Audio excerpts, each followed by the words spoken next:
Estou trazendo aqui uma estrela do Tribunal de Contas. A gente falou aqui de estrela e ele diz o seguinte: não, isso é equipe, mas é...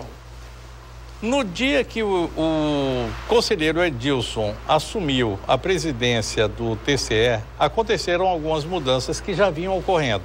O Tribunal de Contas do Estado de Rondônia, ele tem uma história muito bonita, tem momentos de avanços que só foram entendidos depois por muita gente, mas continua inovando.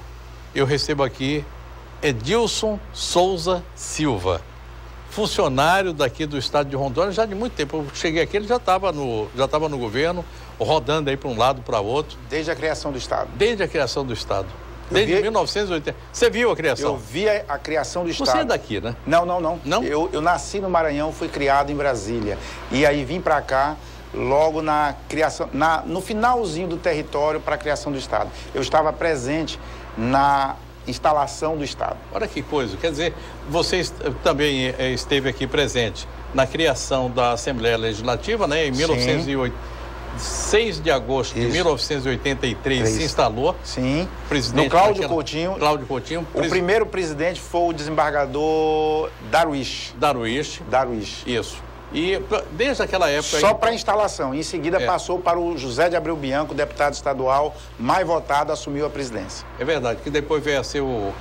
Eu falo dessas coisas todas com carinho. Eu estava chegando aqui em 90, mas eu fui correr atrás desses alfarrábios. A gente não tinha internet, não tinha nada. Saí conversando com gente para conhecer exatamente onde é que eu estava.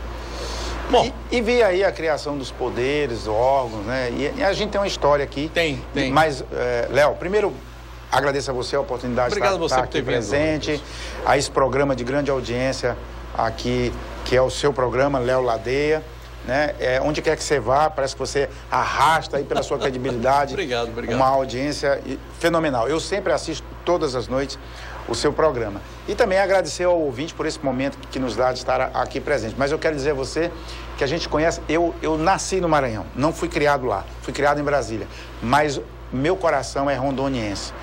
A minha filha, eu tenho uma filha que nasceu aqui, tudo que tenho, e o pouco que tenho, que é tudo que tenho, está aqui em Rondônia. Que legal. E o meu maior valor são as pessoas que estão em Rondônia, são os meus amigos, pessoas como você e tantas outras que vieram para cá para fazer um estado melhor.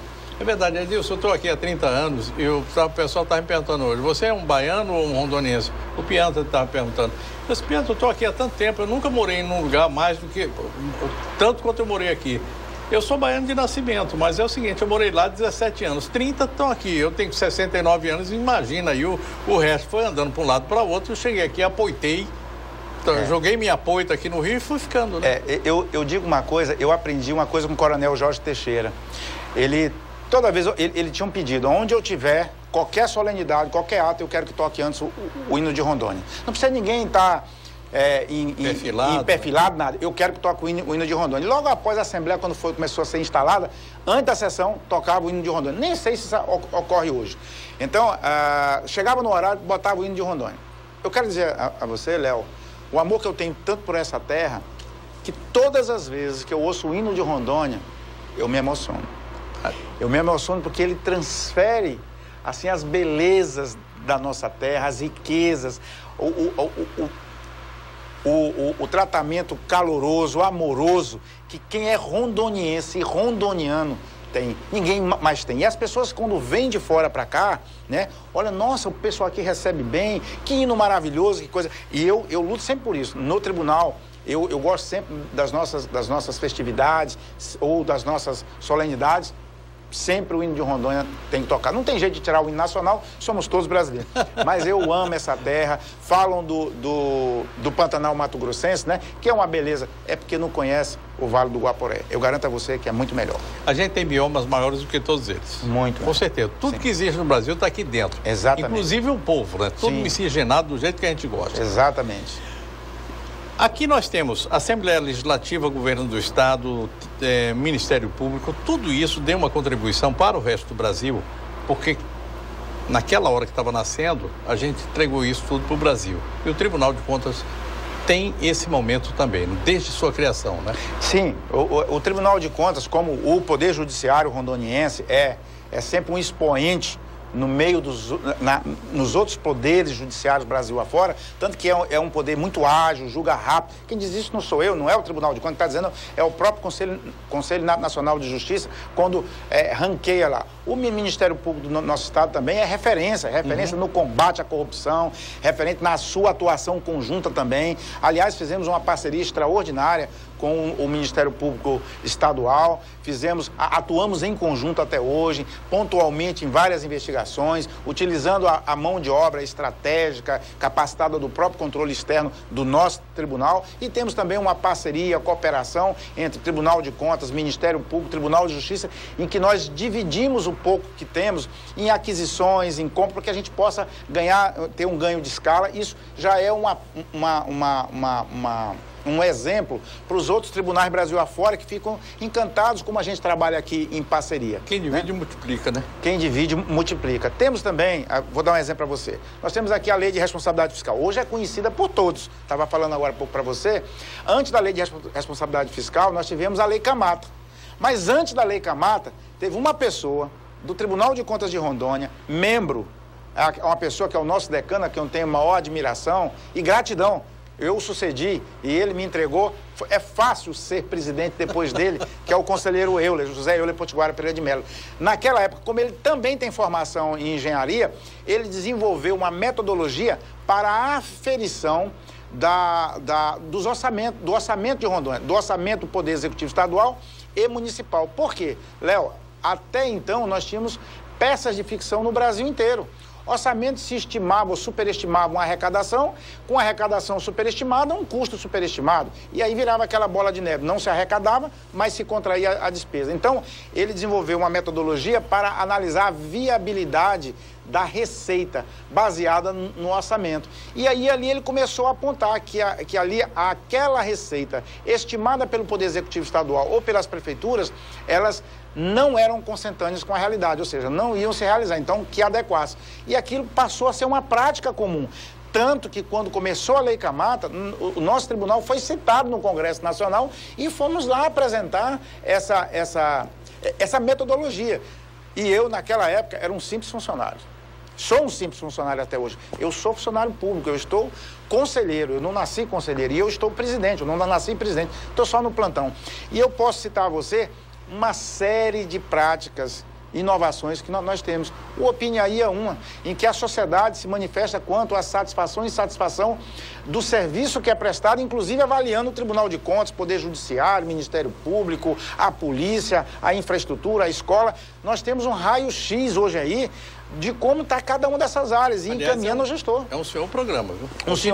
Um senhor programa. É verdade. E temos tantas outras, temos agora o Profaz, o Conselho Benedito já esteve aqui falando do Profaz, que é inovador, e para você ter noção desse programa de modernização das fazendas públicas municipais e da sustentabilidade dos municípios, até então, o tribunal só ficava, implemente mais efetividade na sua arrecadação, tem que arrecadar. Não tem milagre, é você aumentar a arrecadação sem aumentar a carga tributária.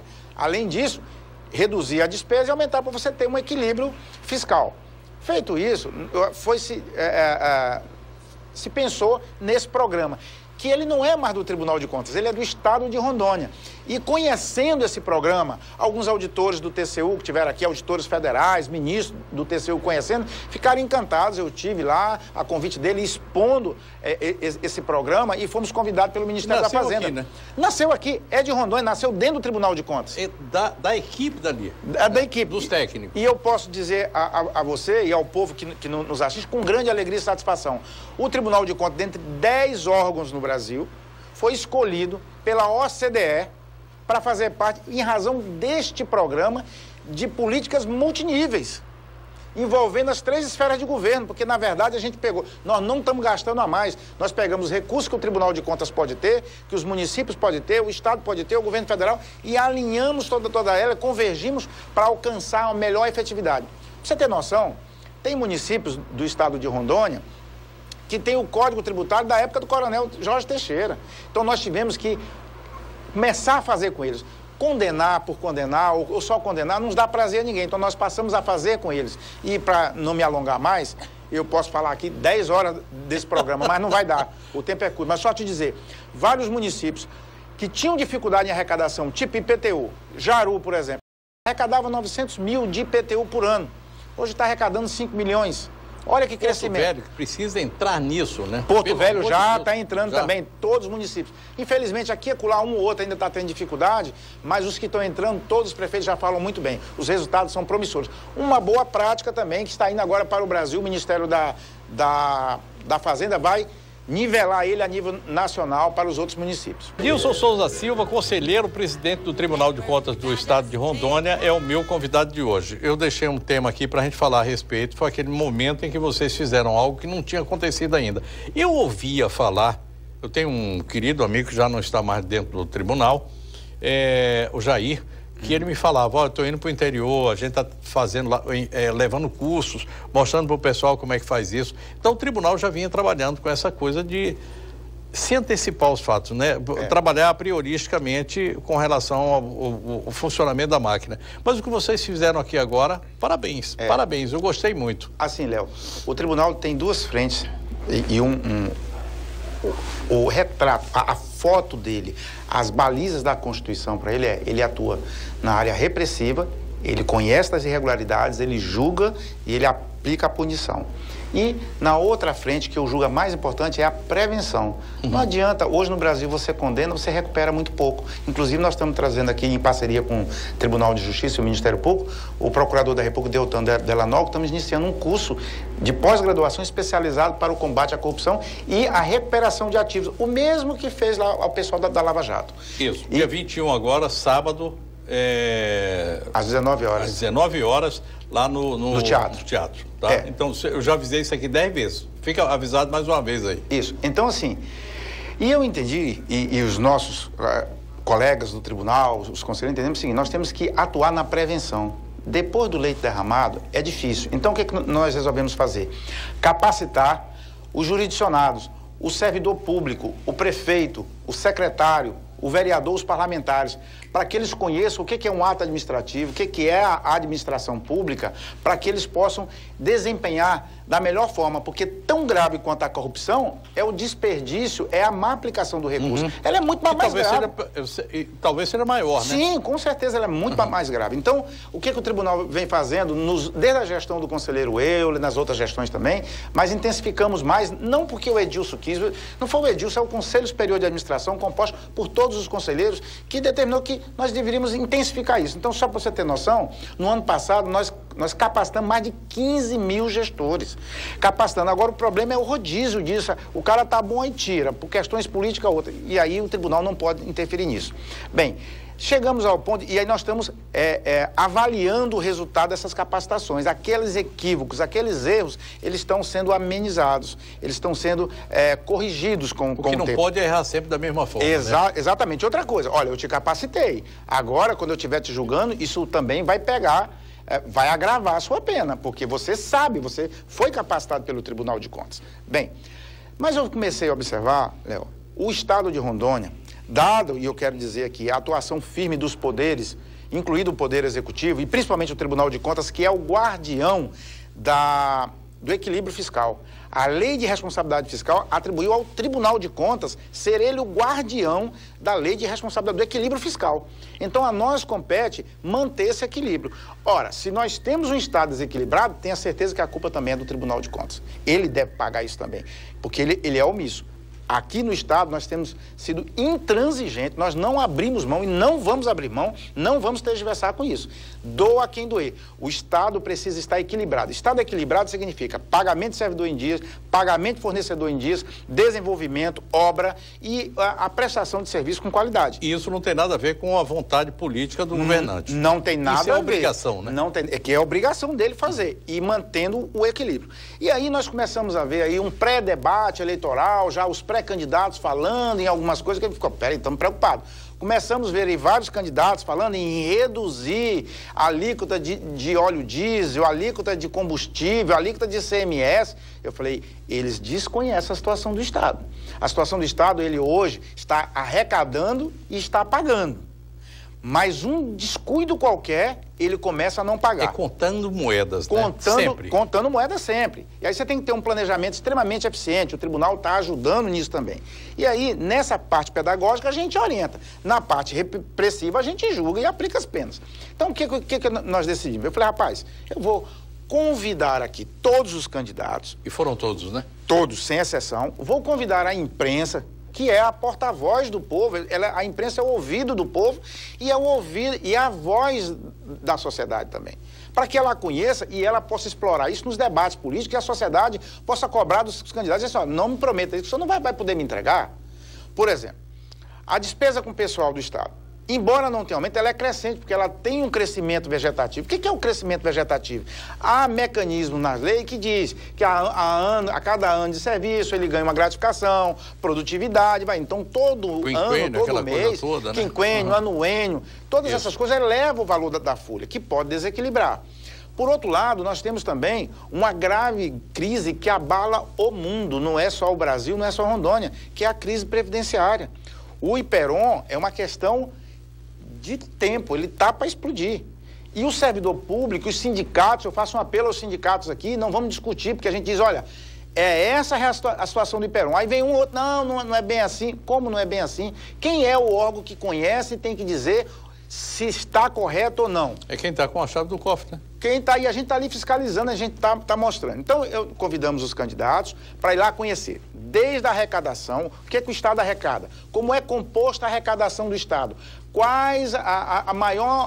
o maior setor da economia que contribui para a arrecadação. Por exemplo, combustível.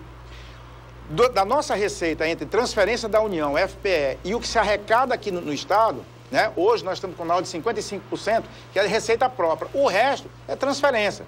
Então, já inverteu a balança. Antigamente, o Estado dependia muito do FPE, quase que 100%. Hoje, só depende em torno de 45%. Ou seja, a nossa economia é saudável. Nossa economia é saudável. E o que acontece com isso? Dessa arrecadação própria, que a gente chama de fonte 100, tecnicamente falando, 80% dela é oriunda de FPE, de ICMS.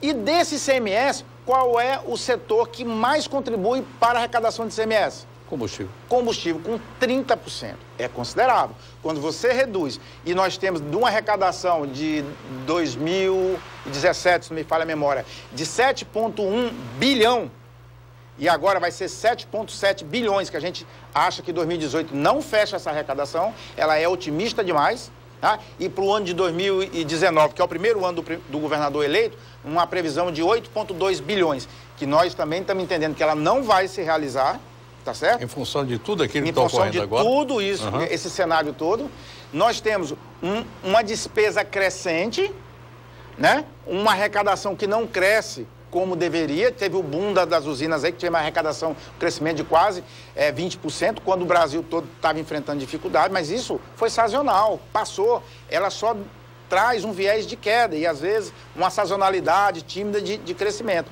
Quando cresce a própria, reduz o ICMS. Quando cresce o ICMS, reduz a própria, tá? Sazonalidade. Muito bem. De 7,7 bilhões em 2017, e eu falo 2017 porque 2018 não fechou o ano ainda, 90,37% foi gasto com folha de pagamento e custeio da máquina. O que é custeio da máquina? Fazer a máquina andar. A polícia com combustível, material de expediente. Telefone, tudo telefone, luz, essas coisas. 90%. Só mais um detalhe. 91% foi custeio. O que sobrou? 9%. Desses 9%, tem o serviço da dívida, que é o que o Estado tem que pagar para a União do que ele deve, dos financiamentos. Beron, vai por aí. Que a gente vai, já vamos falar nisso. O que sobra para o Estado investir? De 7,1 bi, 168 milhões de reais. Só isso que sobrou para investimento. É bem verdade que o ano passado se investiu mais, porque o governador tomou empréstimos, que era o PIDIS, para investir. Tomar empréstimo não é um mau negócio, desde que seja voltado para o setor produtivo, para investir na produção que vai gerar emprego, vai gerar divisa, vai gerar desenvolvimento. tomar empréstimo para aplicar no custeio da máquina é suicídio. É a mesma coisa do pai de família tomar dinheiro na mão do agiota para comprar feijão para casa. Não faz nada. Pronto, melhor tá exemplo que você deu, não tem igual. E aí, o que acontece? Aí o Tribunal de Contas, quando pega isso, ele interfere. Aí as pessoas muitas vezes não entendem corretamente. Nós estamos preservando a saúde financeira e fiscal do Estado. E, inclusive do governador, dos políticos, porque eles vão responder por esses atos. E responde fisicamente, responde. Né? Você quer ver uma coisa? Fomos mal compreendidos com o Beron há quanto tempo? Nós ficamos no pé do Estado. Tem que entrar, tem que questionar essa dívida. Antes de entrar no Beron, eu quero lhe pedir só um segundinho, é o seguinte, é que você falou aí 91%. 91%. Desse 91%, isso aí é folha de pagamento e o custeio. Quanto é de folha de pagamento? Porque folha de pagamento você tem lá a lei de responsabilidade fiscal, você tem que atingir aquele determinado 54, se eu não me engano. Isso, 60% disso é folha de pagamento. 60% disso então tem que manter isso aí assim.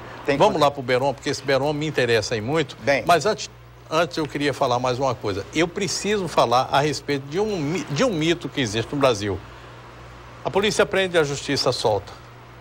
E a obra estava sendo feita e o Tribunal de Contas mandou parar. Mas a gente deixa isso aqui para o terceiro bloco. Sim. Eu preciso falar de Beron agora. Ok. Beron, o Tribunal de Contas, desde que começou a RAET, que o Beron passou a ser gerido pelo Banco Central. É a recuperação desse regime especial de recuperação, que diz que a recuperação não teve nada. A gente viu ali uma falta de cuidado, e eu vou usar um termo pesado, uma irresponsabilidade do Banco Central, talvez numa política de quebrar os bancos estaduais, né, mas foi irresponsável, e o Tribunal de Contas passou aquela época a acompanhar. E nós vimos que naqueles redescontos do Beron, a RAET tomava no mercado empréstimo para fechar o caixa do dia a valores astronômicos, com uma gestão temerária. E rateava. E aí o Tribunal de Contas passou a indicar isso. Olha, cuidado, isso não pode, isso vai dar problema. Numa dívida que, se não me falha a memória, que já vai algumas décadas isso foi na década de 90, a dívida inicial do Beron era na ordem de 20 milhões de reais. Hoje está em 2,4 bilhões de reais. Por quê? Juro, correção monetária, essa renegociação, essa coisa toda. Então, quando realmente se decretou a liquidação do Beron, já estava em 500 milhões, foi 100 e poucos milhões, 500 milhões, 1 bilhão, e aí foi crescente. O Tribunal de Contas, na época, começou a instigar, se me falha a memória, na época do governo Cassol, e o governador, ouvindo o tribunal, ele também insatisfeito, é bem verdade, com essa dívida crescente, e é extorsivo, porque esse recurso é captado no caixa do Estado, logo descontado da transferência, ele promoveu uma ação perante o Supremo Tribunal Federal, com o auxílio, inclusive, dos técnicos, dos auditores do Tribunal de Contas, que o tribunal já demonstrava que parte dessa dívida não era do Estado. O tribunal já vinha demonstrando isso. Olha, preciso fazer um registro. Conselheiro Crispim. É isso que eu ia saber. O conselheiro Crispim, que foi o relator disso, mais alguns auditores nossos, já vinha apontando, não, essa dívida não é do Estado. Tem que haver uma divisão de responsabilidade, da irresponsabilidade do RAET, da administração temerária dele e a responsabilidade do Banco Central. O Banco Central nunca quis saber, fez de ouvido morto, ninguém fez nada. E essa dívida ficou pra gente. Por quê? Porque a União chega à FOSEP e ela diz o seguinte, se você quer algo, você tem que assinar essa dívida. Como fez agora. Mas essa dívida agora, e a Assembleia aprovou, eu vi que a Assembleia aprovou, não há outra solução. Tivemos aqui as usinas. Ela foi boa para Rondônia? Até que ponto foi, eu me pergunto. Nós tivemos aqui os nossos hospitais, a nossa infraestrutura, toda ela saqueada, utilizada, e não teve tanto retorno assim. Agora, quem está ganhando com isso? O Brasil. Não quero dizer que não agregou valor algum a Rondônia. Não, teve sim o seu lado positivo. Poderia ter sido melhor, né? Poderia ter sido melhor, mas nos colocaram a FOSEP de algumas condições. Pois bem, aí tivemos ali aquela enchente. Em razão da enchente, da contestação, da verossimilhança de que Rondônia tinha razão, o ministro Lewandowski, na época, na relatoria, suspendeu. Eram 25 milhões de reais por mês. Esses 25 milhões, e o tribunal já alertou o governo do Estado, olha, não está pagando, mas uma hora, se cair, vai pagar. Chegou a torno de 700 milhões de reais.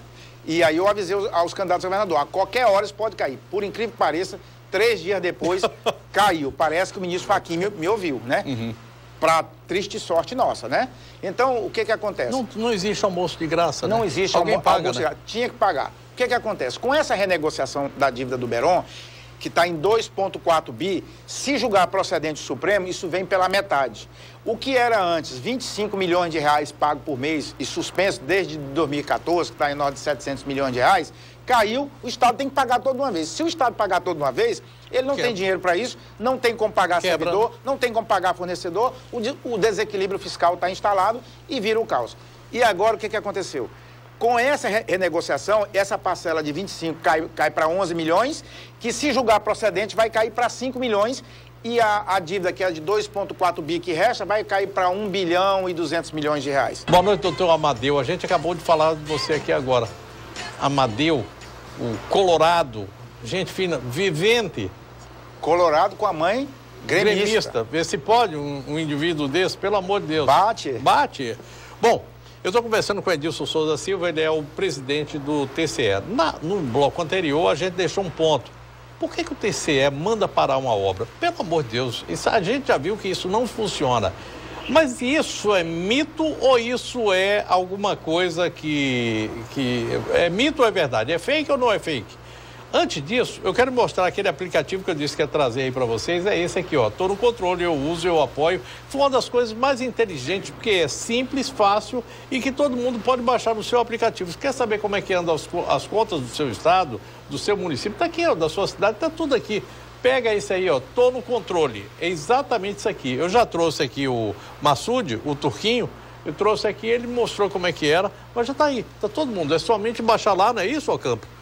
Entra lá, entra no site, baixa, vai lá no Google Play, não. É isso mesmo. Google Play e na Apple. Pronto, é somente chegar lá no Apple Play e aí é somente você baixar e se dê muito bem. A melhor coisa que a gente faz, tem um site que eu vivo dizendo para todo mundo, entra lá, o impostômetro, para você saber quanto é que você paga de imposto. Se todo mundo ficasse ligado nisso, o mundo já começaria a ficar melhor aqui para nós no Brasil. Doutor Edilson, me fala aí, por que vocês mandam parar uma obra? Tá vendo que aquilo ali é contraproducente, mas vocês mandam. Léo, diz que a mentira tantas vezes se dita, vira verdade. É verdade. Não quer dizer que o tribunal não para, se for preciso ele para sim, porque ele para para proteger o erário. Ele tem poder para parar. Isso. Poder para parar, e se tiver que parar, ele vai parar mesmo. Eu não vou dizer que ele nunca parou uma obra, mas eu posso contar nos dedos e citar uma ou duas só. Se difundiu no Estado, o tribunal não me deixa trabalhar, não é que não deixa. Ele deixa trabalhar da forma correta, da forma errada, que vai gerar prejuízo à sociedade. Espaço alternativo, vocês mandaram parar? Não. E eu provei isso em outra emissora de rádio e televisão, onde eu vou, eu tenho mostrado isso. Vou te falar uma coisa, o que o tribunal faz antes de qualquer coisa? Quando você vai lançar uma licitação, e aquelas licitações de grande vulto, não só para obras, como também para serviços, o tribunal dá uma apreciada preventiva e detecta alguns erros e diz, olha, para a licitação e corrige isso daqui. Ou muitas vezes ele diz, corrija, e o próprio gestor para e corrige e lança de novo. Um edital, um projeto básico mal feito, um termo de referência mal feito que descreve o que é, para quê e como, para que aquele que vai vender ou prestar o serviço, ele possa fazer da forma que foi pedida e para dar aquela serventia que se esperava. E ser eficiente nisso, uma construção, um serviço bem prestado. Bem, o que acontece? Se o termo de referência é falho, o edital será também. Se ele é falho, o contrato será também. A execução será também. Aí vira aqueles elefantes brancos que fica parado, que ninguém conserta. Vide os viadutos de Porto Velho, que não é competência do Tribunal de Contas. Nem vocês tiveram nada a ver com isso. Nem tivemos nada a ver com isso. É competência do Tribunal de Contas da União, que não apreciou porque o braço é curto. Se o Tribunal de Contas da União tivesse apreciado, essas obras não tinham sido paralisadas e já estavam executadas há muito tempo e perfeitamente. Acredito. Vou dar um exemplo a você. Tantas obras que o tribunal sindicou. O próprio prédio da Assembleia. Na época tinha uma discussão lá, na época do presidente Walter Araújo, que tinha uma irregularidade lá. Eu era o relator, inclusive. Na época eu disse, toca a obra e essa parte vamos discutir separadamente aqui. Inclusive o valor correspondente deposita numa conta apartado. Se procedente a denúncia, ela volta aos cofres da Assembleia. Se improcedente a denúncia, vai para o construtor. Ela foi improcedente a denúncia. O construtor recebeu, não teve problema nenhum. Isso atuamos no lixo de Porto Velho. Espaço alternativo. Lá no espaço alternativo, foi detectado graves e criminosas condutas. E quem está dizendo isso não é o presidente do Tribunal de Contas. Quem disse isso foi o Tribunal de Contas, foi o Ministério Público do Estado, que propôs as ações, que o Judiciário deu as medidas cautelares de prisão e tudo mais. Ali, dentro do que foi apurado pelo Tribunal de Contas, foi lançado um edital. O tribunal, ao apreciar o edital, verificou uma série de irregularidades que gerariam danos e dano à obra, à qualidade da obra, à sustentabilidade da obra, e aí o tribunal apontou para o DR. Na época, o DR se prontificou, concordou nas irregularidades, não se sabe por que cargas d'água, aí eu não quero entrar nesse mérito e nem posso. Ele lançou o edital da mesma forma e disse ao tribunal que tinha feito as correções. Quando a coisa já tinha sido feita, lançada, aí o tribunal pontuou, a obra começou, eles próprios pararam a obra. Não foi o tribunal, está lá documentado nos autos, que quem parou aquela obra foi o próprio poder público, o próprio DR. Aí começamos a acompanhar aquela obra, houve as buscas e apreensões, houve as prisões, e aí vocês conhecem, a sociedade conhece tudo que ali passou. Depois nós detectamos que houve substituição, jogo de planilha na licitação. A empresa que ganhou num preço, em determinados lotes daquela licitação, foi trocado, foi excluído por outro lote, muito com repercussão final da obra mais barato. Por exemplo, você pega lá as calçadas, e se você anda lá, você vai ver que tinha algumas rachaduras. Nós fomos ver, cadê a malha de ferro? Não tem sustentabilidade, por isso que o tribunal... Aí o tribunal falou, olha, se não parar, nós vamos parar. E aí o tribunal apurou, corrigiu o dano, evitou o dano e acompanhou, o espaço alternativo está aí. Mas a demora toda também não foi por causa do Tribunal de Contas, não. Foi por causa de impropriedades e dificuldades do próprio DR em executar. Mas em razão dessa atuação do Tribunal de Contas, Léo, eu posso dizer o seguinte, o que já se trouxe de economia para o Estado. Eu vou citar um caso do conselheiro Paulo Cury Neto, relator da saúde, né? Aliás, doutor Paulo, o senhor me deve uma visita e não é a primeira vez que eu cobro. Pelo amor de Deus. Conselheiro Paulo Cury virá aqui com certeza. Conselheiro Paulo Cury, outra figura.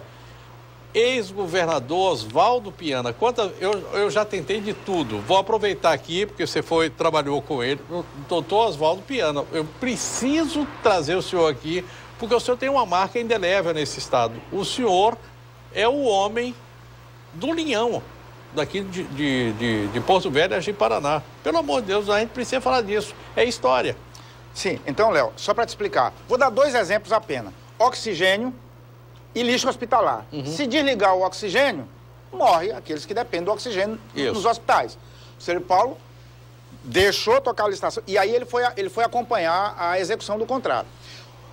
O metro cúbico, eu não lembro agora em valores, já faz tempo, mas eu posso garantir a você o seguinte, que era quase 10 vezes mais. Eu me lembro dessa história. Aliás, todo mundo, né? Quase 10 vezes mais o valor efetivo.